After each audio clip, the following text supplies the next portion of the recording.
guys, you can come right over here. You can sit if you want. You can stand. I don't really care. We have no real rules, okay? Is that okay? My name's Noelle. It's nice to meet you. Thank you. What's your name? Aubin? Alden. Beautiful. Lydia, nice to meet you. This is Levi. Yeah, it's good to make new friends, right? My Okay. classmate has that same mask. You have a classmate with that mask? That's a fun one. Is that your favorite one? Do you know which one you have on? It's a donut one. It's the donut one. Right? Well, I'm glad that you brought up that you have a classmate and that we're making new friends, because you know what? One of the things that we're supposed to think about today is things that sometimes make us scared. What makes you scared? What makes you feel a little afraid? Anything? When you moved? Definitely when you moved, right? The darkness. You have a large list of things? Uh-huh. What else is on your list? Heights? Okay. Cockroaches, I'm with you. Bugs. Bugs that crunch. Bad. Spiders. That's for your family. Yeah, I think Spiders too? are pretty- What about you, Lydia? Are you afraid of anything? Or are you fearless? Fearless. Nice. The dark doesn't make you afraid? Nice. No bugs, are you not afraid of bugs? I kind of like I think you're a little braver than me. I like some bugs. Yeah. You like bugs? Some. Not the ones that crunch, because if you have to remove them and then they crunch, it's just gross. I like beetles. I like ladybugs. I like beetles. Ladybugs? I like it when they fly away, I like beetles. when they just leave. I'm afraid of rodents. Do you know what rodents are? Yeah. Yeah, like mice. Mice. Mice. You don't like mice either, Lydia? I don't like mice, but I'm not afraid of mice. Okay. Well, I'm afraid of them, and I don't like them. So, because they're really kind of yuck, right? So, My mom would probably agree with you. your mom would be with me on that? Good, because Like, freak her out. I'd hate to be the only one who's afraid of them, right? You know, my mom's. Your mom is too, so that way I have a friend now in that. Yeah. Good, because I don't have to be afraid if I have a friend, right? Okay. So we have two quick stories we're going to look at. One, I think you might be familiar with. Are you familiar with David and Goliath? Yes. You know David and Goliath? Okay. Yes. So, very well. Okay, tell me what you know about David and Goliath, because I won't bother reading it. You can just tell me. God helped him defeat. David is gonna kill Goliath, but the king said no because he was super little. But David said that he could because God was with him. And then the king was like, "Here's my armor." And then David was like, "I can hardly move in this." And he said, "All I need is my slingshot and maybe it's 5.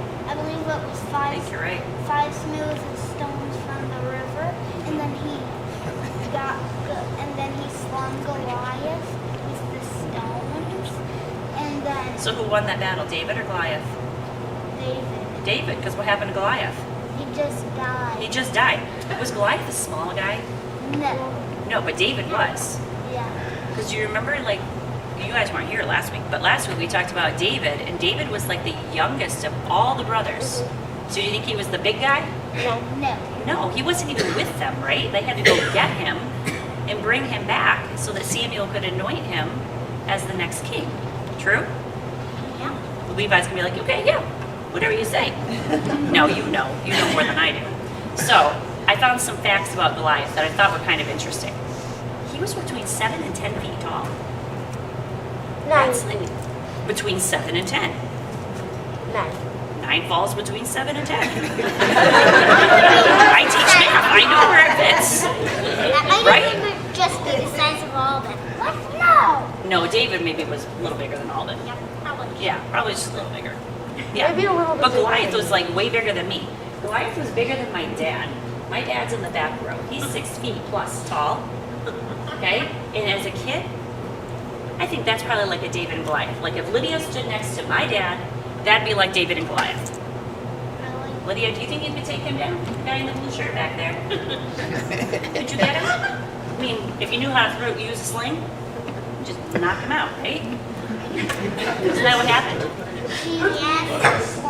Me either. But we can learn how, I can. right? We can learn anything. I can. You can't? No. I don't know. So Goliath was not a little guy. Goliath had a spear. And according to this thing that I found to read that maybe is not 100% accurate, I don't know, it says his spear is about 19 pounds. That's heavy. That's heavy.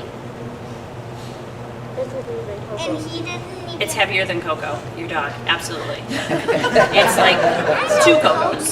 No. I know Coco. How heavy is Coco now? He's around 12. Okay, so he's like a Coco and a half, The Coco. right? Okay, so David was a little guy and Goliath was a really big guy. And David, like you said, he was not afraid. He said, I can go defeat Goliath because who's with me? God. God. So when you move and you make new friends and we see mice or bugs or we're at heights and we're a little bit afraid, are we really alone? Or do we have a reason? We have a reason to be afraid. We have a little bit of fear in us, but who's bigger than all of that fear? God. God. So, which is kind of cool, right? Sometimes it's hard to remember that you're not alone. And I'm gonna guess that if we asked anybody else here today, they're afraid of something. And they probably have to work to remember too that we are not alone. But this is how powerful our God is, okay? And we're sitting next to the fan because I'm going to read you a short story. It says, when evening came, Jesus told his disciples, let's go over to the other side of the lake. They left the crowd behind and they took him along in a boat, and just as he was, there were also other boats with him. A wild storm came up. It was Waves very crashed. That's our wind for the storm, Oh, right? this one. Yeah. Okay, waves crashed over the boat. It was about to sink. Jesus was in the back sleeping on a cushion. The disciples woke him up. They said, Teacher, don't you care if we drown? He got up and he ordered the wind to stop. He said to the waves, Quiet, be still. Then the wind died down and it was completely calm. It's kind of like that there's a video game and he's the remote. Exactly. That's what He said, Why are you so afraid? Don't you have any faith at all? They were terrified. They asked each other, Who is this? Even the wind and the waves obey him. And I forgot to carry over here because I decided we would sit next to the fan. I brought a little fan. It's very ineffective. It's a very weak fan. But I was going to say, how can you stop this fan without actually touching it? Can you stop that wind? No.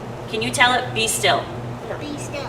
Nope. You can tell it, but it doesn't listen. It doesn't listen, does it? No. It's kind of like my You kids. have to press the button. They don't stop. They just do what the wind's just going to continue. But God said, be still, and it stopped. Be still. Okay. It didn't work. So I also brought a remote control because I thought, well, maybe we could like remote control it and stop it. It's not going to work, is it? So how are we going to stop our fear? I don't know either. But I know that I don't have to do it alone. Because who's always with you?